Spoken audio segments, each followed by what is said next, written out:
Hello, beautiful specimen, and welcome to my channel, or back to my channel. And today, I am referencing this picture right here. I will tag the creator, but I love this look. I found it on Facebook. I know, I'm old. I get it. And I am also here with my roommate. So, without further ado, let's get into it. All right. Am I the a-hole for not changing my routine for a house guest? I'm immediately say yes. No. I, 45F, have a good friend, 41F, coming to visit for a week. I stay up much later than her and I work from home. My office is next to the guest room. She told me that she wanted to talk before she visits, so we called and she said that I'm way too loud at night and she asked if I could work in another room. Now look, I'm not blasting music or playing loud video games. I type on my laptop, occasionally print something, and occasionally make a work call. She is literally complaining about the sound of a keyboard, printer, and a phone. Keep in mind, I have my phone on the lowest volume, so when it rings, you can barely hear it, and when anyone is visiting, I always try to talk quieter on the phone. I don't think it's right of her to ask me to change my entire routine. I told her I would do my best to keep the noise down, but apparently that's not good enough for her. I just feel as if her demanding attitude is really rude and that I shouldn't have to change my personal routine for her. Again, it's not as if I'm going around blasting music or banging pots and pans. I'm literally typing, occasionally printing a document, and taking brief, quiet calls, all from a room over. It's not like I'm in the same room as her. So am I the a-hole for telling her I will try but make no promises, which in turn she's saying isn't good enough? If that's not good enough for you, you don't have to come over. Simple as that. You do not have to put yourself in the situation. Not that hard. I mean, she's being nice and letting her come to her house to visit for a week. There's hotel rooms. Exactly. You're staying somewhere for free and you know someone has this lifestyle or job or however you want to put it, and you're going to be a begging chooser. Absolutely not. So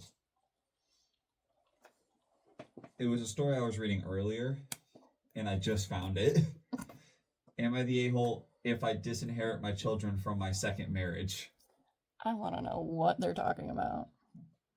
I'm a mom of 5 children and I'm currently in my 50s.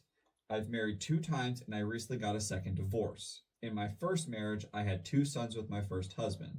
We divorced because our lives became very different and we grew apart. It's not terrible. Okay. After my divorce, I was forced into an arranged marriage. Okay. Oh boy. I believe my family and my ex-husband had a hand in the arranged marriage.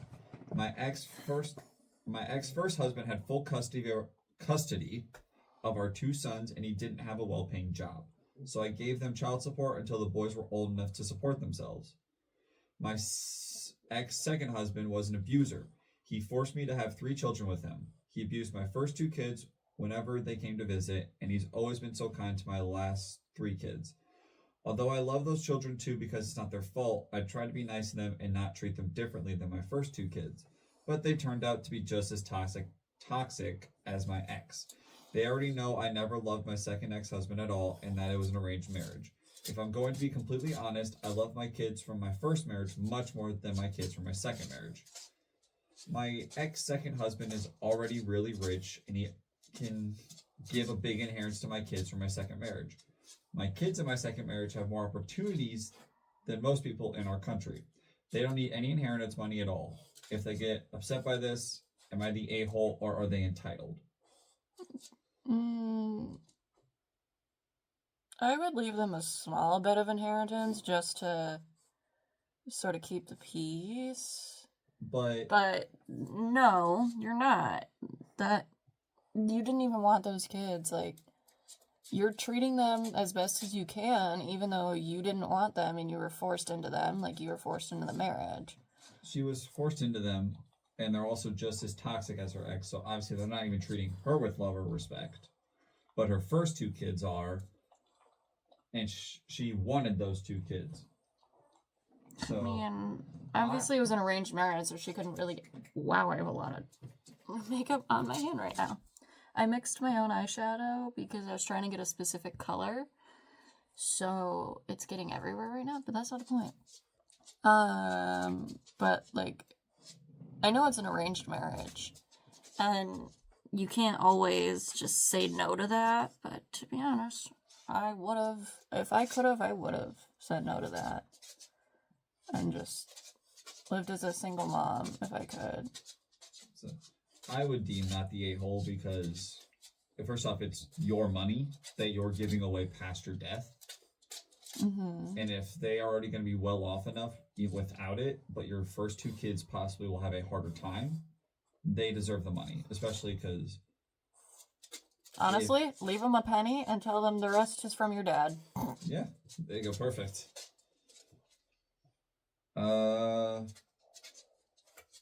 This one's really short. Am I the a-hole for refusing to take an allergy pill every day so my wife and kids can have a pet? Well, I can relate to that because both my dad and I are allergic to dogs. My dad's more sensitive than myself for that. But And as you have the scraper walking around. yeah, I love dogs, so I will happily take a pill as necessary, but let's see. So, I'm allergic to cats and don't want to deal with the hassle of a dog. My wife and kids have been begging for a pet for years, but I really don't want to take allergy medicine just to be able to live in my own home. I don't take any medicine, and I feel like a dog would be very restrictive to our already extremely busy lifestyle and very unfair to the puppy. I shut it down every time they bring it up, but they still ask all the time, am I being an a-hole? That's all it was? Yeah, like I said, it's very short. No, you're not, because having to take allergy meds every single day and also finding allergy meds that work is not always the easiest. And like I said, my dad is allergic to dogs. We weren't allergic to cats, but when my dad got remarried, they were allergic to cats. My stepmom and stepbrother were allergic to cats, so we couldn't have cats anymore. But they decided that they were going to have a dog no matter what. And like I said, I love dogs, so I always just put up with it. But the fact that they could have taken medicine and yet they forced us to take medicine, it was a little annoying. Granted, I don't have the greatest relationship with them. That's not really the point. It really depends on how you look at it, and I'm sure the comments may be split because it's just a simple one tablet usually, but it was deemed not the a-hole. okay. So because the same thing. Also, allergy meds are very expensive. Yeah, they can be very expensive. You can get generic, like over-the-counter ones that I took, but they didn't work that well, and also depends on the severity of the allergy.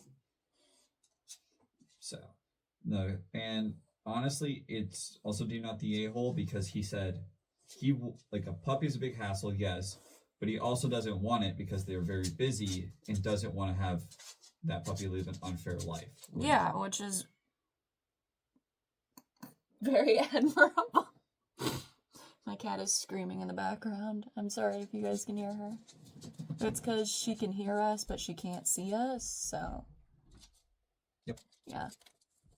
Don't worry. Everything's good. Just leave it cracked, it's fine. This one I found, and I thought it was a great story pick because it can relate to you. Okay. Am I the a-hole for telling my boyfriend to go to a therapist because of his Friday the 13th obsession? Okay. So my boyfriend and I are dating for only 6 months now, but I really love him. He's physically a 10 and personality-wise also. However, he has a very strange obsession with the Friday the 13th movies and Jason Voorhees. I'm not kidding. He watches the movies at least once every weekend. He got countless pics of Jason in his camera roll. He named his dog Jason. He got Jason figures, you name it. So where's the tattoo? That's every time I think of. Mm-hmm. At first I thought it's fun and kind of cute, but now I feel like it's way over the point of that. Almost every day he shows me some edits of Jason, and I can tell that he's really passionate about this stuff. It's like that's his whole personality. I tried talking to him about it today, but it didn't go well. He told me that the franchise comforts him and that he loves Jason, that he always watched it when he was a kid since he got bullied in school. I advised him to go to a therapist because of it, as I don't think it's healthy to be obsessed with a movie franchise and a fictional character, especially because he's a murderer. He got very emotional then. His eyes got red. I've never seen him like this before. And he said that he's disappointed that I don't understand him. His reaction wasn't that bad, but he was clearly upset. I feel bad for it since these movies and Jason bring him so much joy, but I just don't see how that's healthy. Just realized you didn't use this. Also, this story was deemed that they were the a-hole. Well, yeah. So, my husband and I went as Jason and a camp counselor this year for Halloween. So, I also love horror. And that's fine. I mean, does he have some underlying problems that probably should be talked about with a therapist? Yeah, but to be fair, most people can benefit from a form of therapy. All people can benefit from a form of therapy, whether that's working out, being in a group of friends, going to talk therapy, or what have you. But to each their own, to each own discretion. And I mean, yeah, let him have his thing. Everyone has their thing. Let him have his. It's over the course of, like he said he was bullied a lot. So that was his comfort. Been there. So that's always been his comforting throughout the years of his life. Which is why he's passionate about it. That's his passion. It makes him happy. And if you love him, let the man be happy. You're gonna understand it. Let's see here. So I was trying to look for stories that were controversial.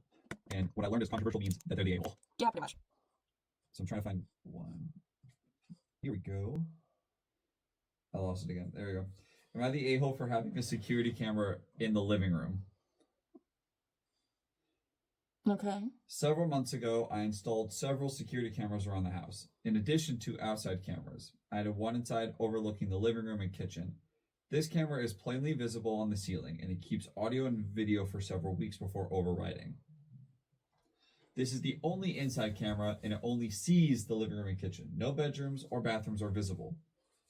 If someone is visiting for more than a few minutes or will be alone in the house, then I make sure they know about the camera. I acknowledge I should also hang a cute sign in the living room alerting everyone that there is a camera, and I plan to do this. Several times my partner was over and the camera recorder was having a disagreement. As is typical, there was conflict over what exactly each person said. Afterward, I found it very useful to review the recording and get a non-biased perspective of what happened. I even offered to share the recording with my partner and review it together.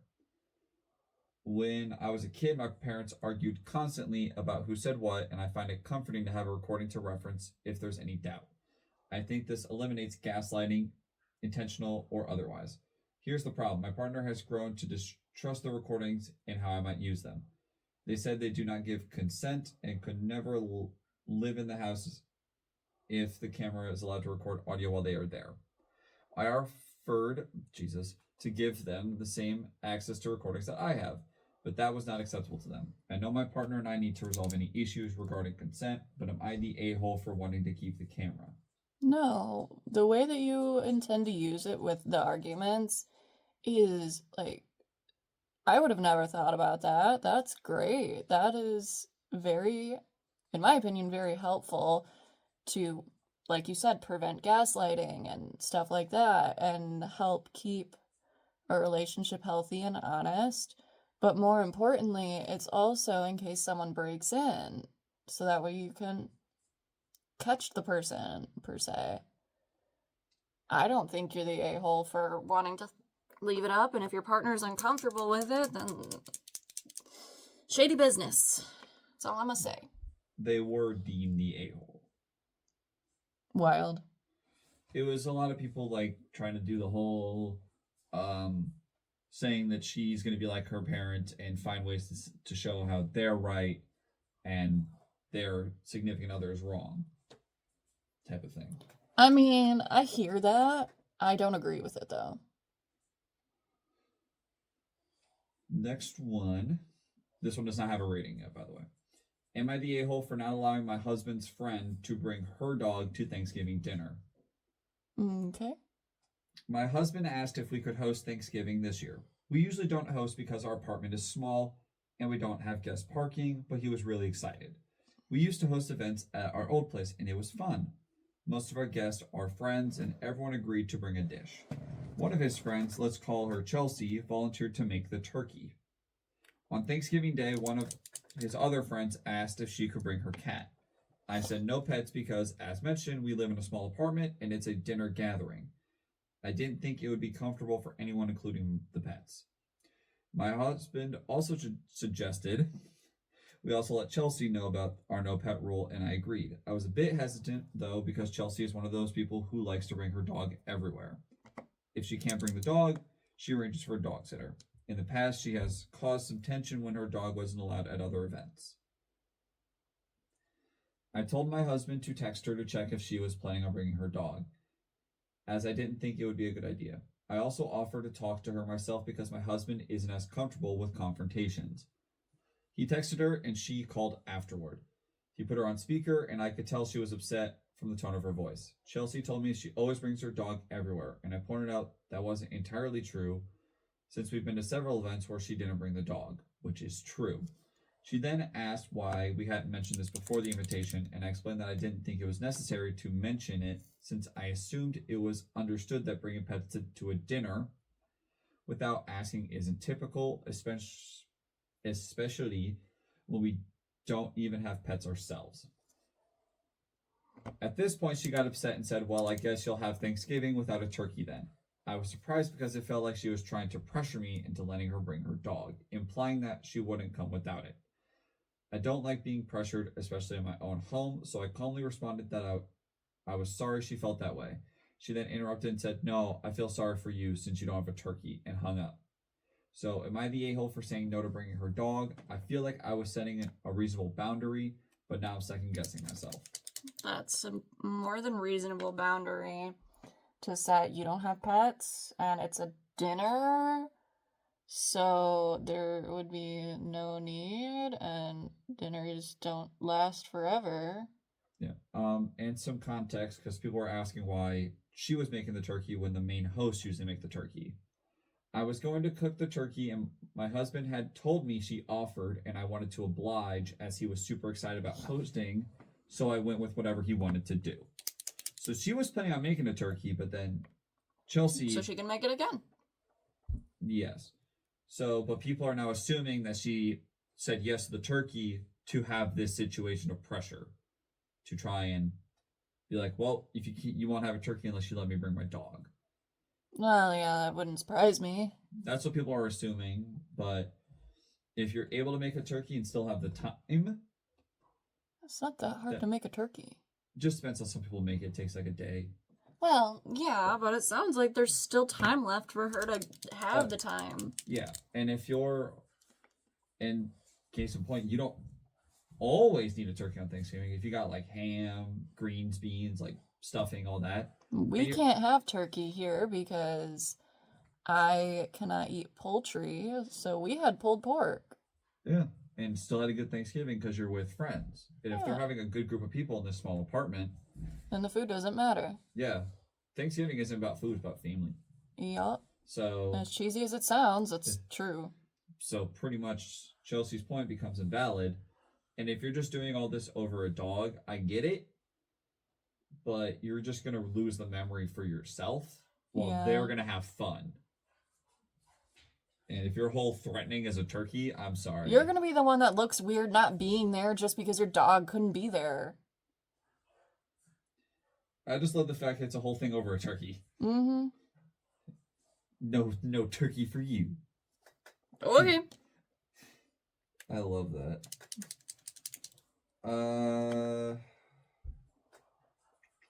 Am I the a-hole if I only tip my massage therapist 10% after I was asked to wait 1 hour on the massage table? Okay. There's an edit, but I'm going to read it afterwards. Okay. I, 30F, Asian, Have been going to the same local massage place for a while and usually tip Amy 20% because she's great and makes me feel comfortable. However, the last time I went, I had an uncomfortable experience and I ended up tipping less, which has made me feel guilty. First off, what's tipping now? It's like 10, 15%? Tipping what? Like, what's tipping culture? 10, 15%? 15 to 20 usually.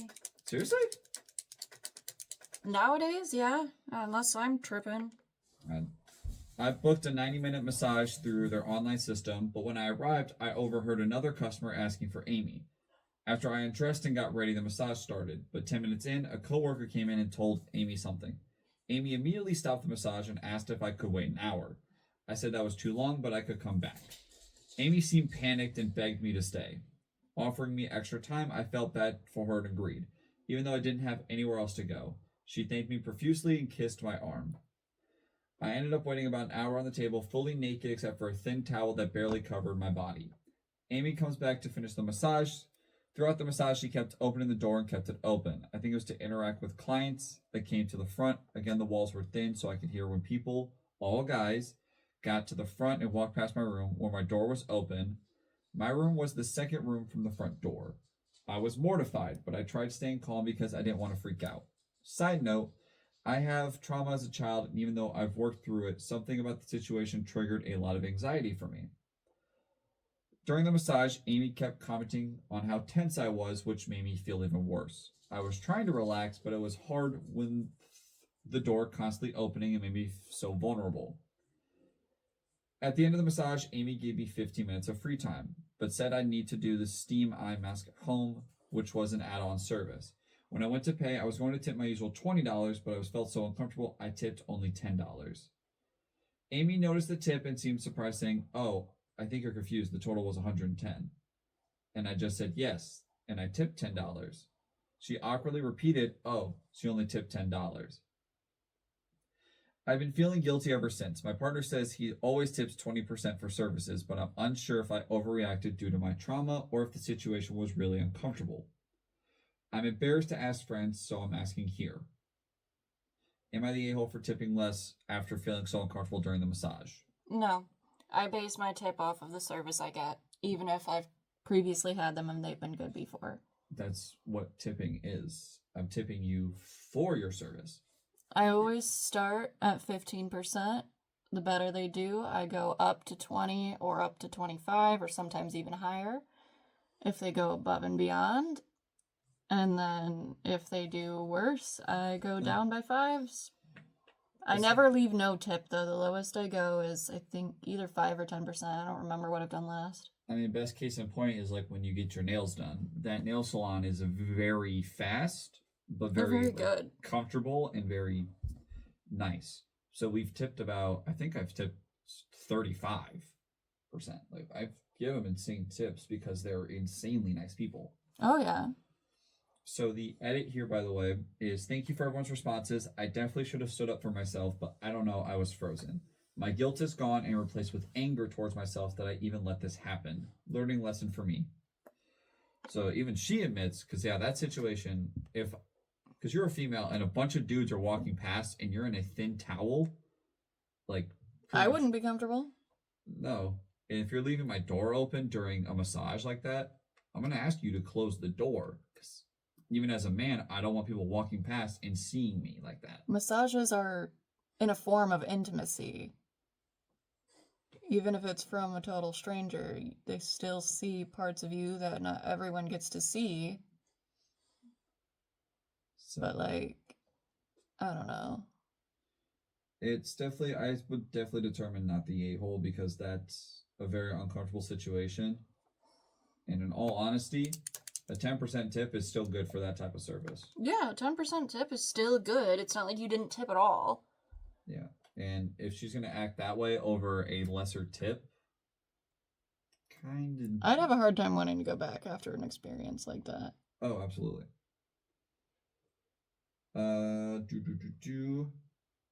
Am I the a-hole for refusing to look after the child of a parent who may need to go to the hospital? Okay. This one already has been deemed something. I'm assuming they were deemed the a-hole. I'll say afterwards. I have two daughters in their early teens. The older one is autistic. A couple of years ago, my younger daughter had a sleepover with 6 or so friends for her birthday. Yippee. A few days later, we had a request from the father, Gary, of one of these girls, Elsie, for her to stay over because he had to work a late shift. My wife and I were surprised by this as we didn't know him and we wouldn't want our kids staying with someone we didn't know. We said yes, though, and she stayed.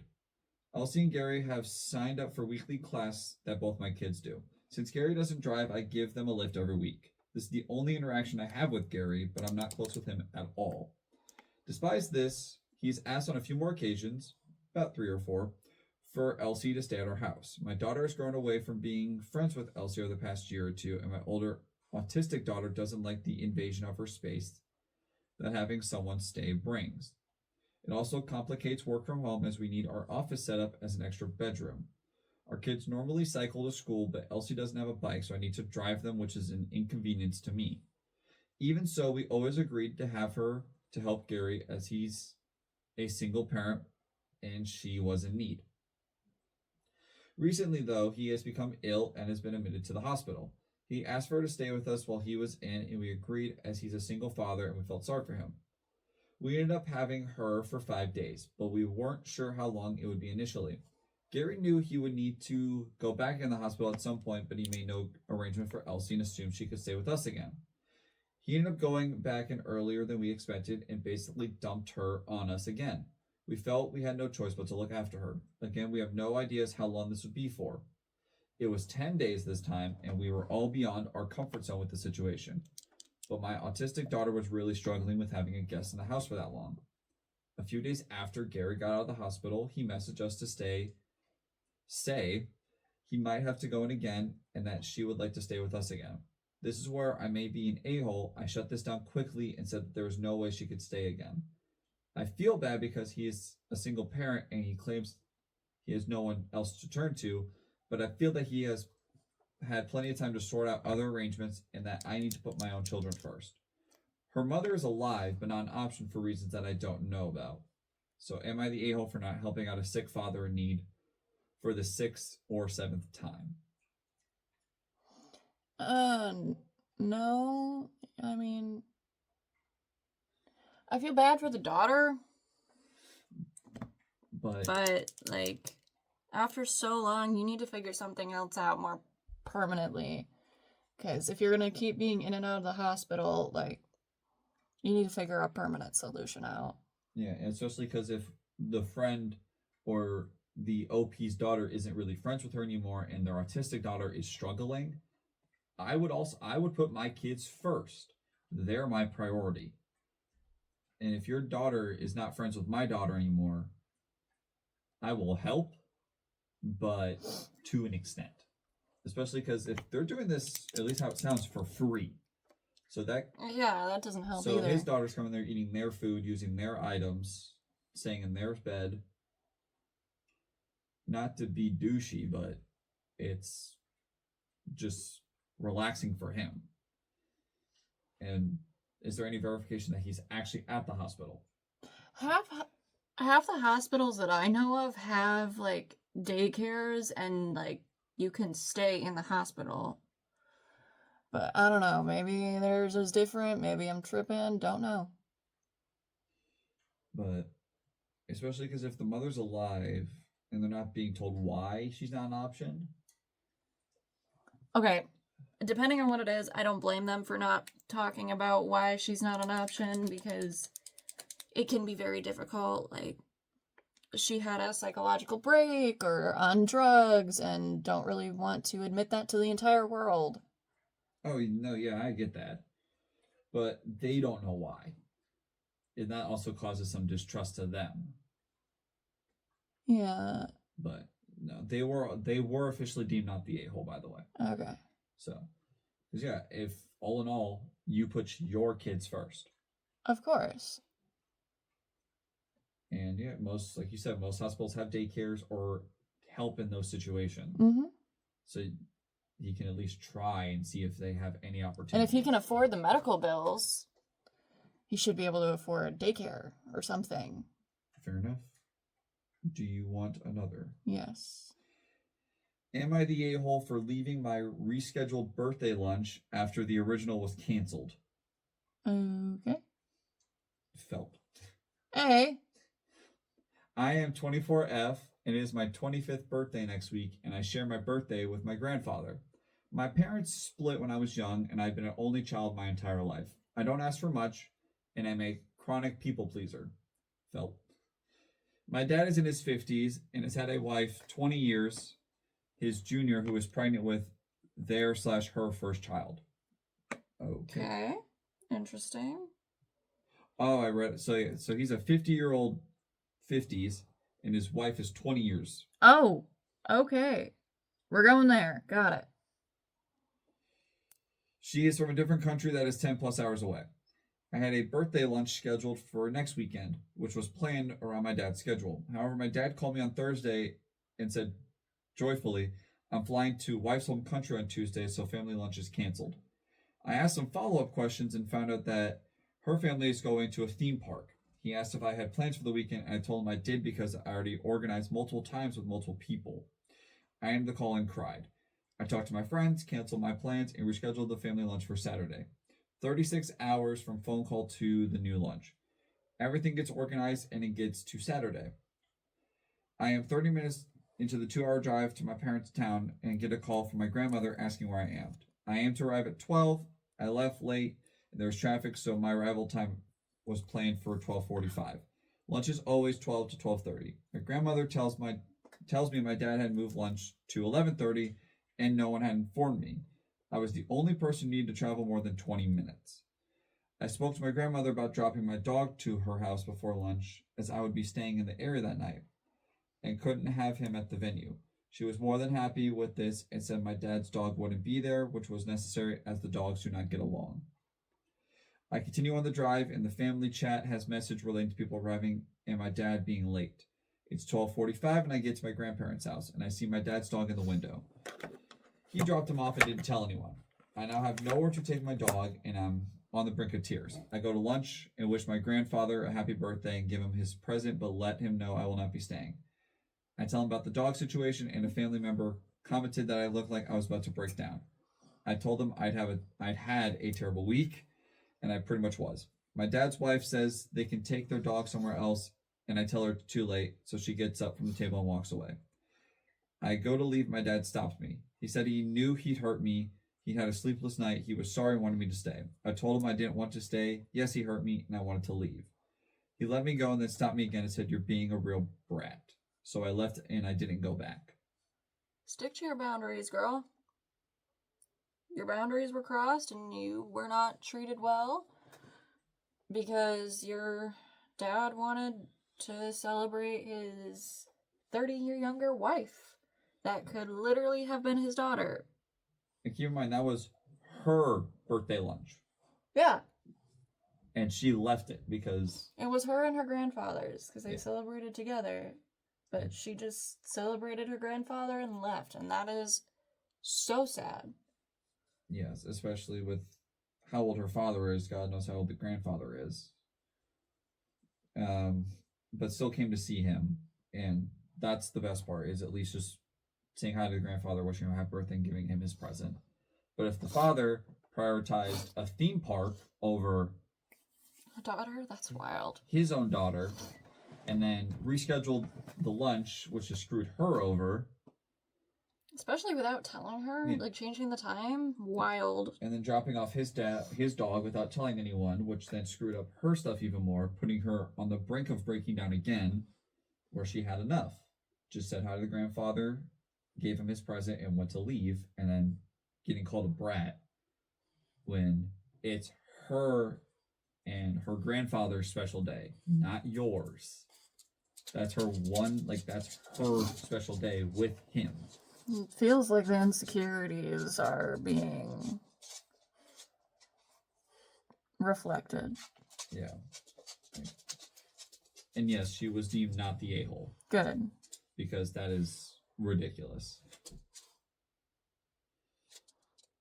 God, that's amazing. People are wild. Of course, my next story is about a mother-in-law. Oh boy, okay. Some people got some amazing families.